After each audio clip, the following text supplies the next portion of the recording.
Hey guys, welcome back to Electrical Car Repair Live. Thank you guys for watching and subscribing to the channel. Today will be super helpful video to any of you having a Ford C-Max and you're trying to find the fuse for the interior dome lights, guys. If your lights do not work inside, we'll explain where that fuse is located and how to replace it. Sometimes the fuse can burn from a bad bulb. If you installed LED lights, if you shorted something out, it can burn, but we'll cover where it's located.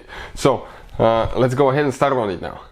Before we start, let me tell you a little bit about us. If you guys need to buy any parts, tools, anything for a really good price for your car, you want to save quite a bit of money, get quick shipping, check out the link in the description of the video below. That's where we get all our tools and supplies from. Another thing, every single car we get here at the garage, we try to make at least 200 to 300 free repair videos. Why we do that? Simply because our mission at the shop, guys, is to save you as much money as we can. All we need in return, please subscribe to the channel and like the video. That way we can keep making these absolutely free videos for you.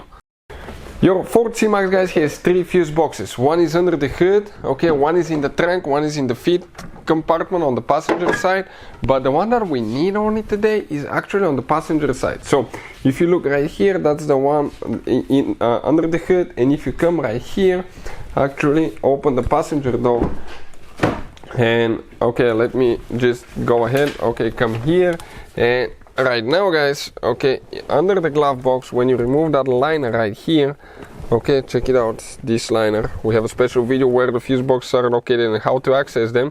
All that will be covered there. And if you check it now, guys, okay, what we need to do, we need to find fuse number 60. So you can see the number next to it, guys, okay, this is 4, 63, 62, 61, 60. That 10 amp fuse, guys, that 10 amp fuse is actually the one, guys, okay, for the interior dome lights. Okay, if you need to replace it, if you want to see how to test the fuse, we'll have the video on our channel, so please check it out. Yeah, and I will put the link in the description of the video below how to test car fuse, so check it out. So hopefully, guys, the video will be helpful to any of you needing help with that. Thank you for watching and see you next time.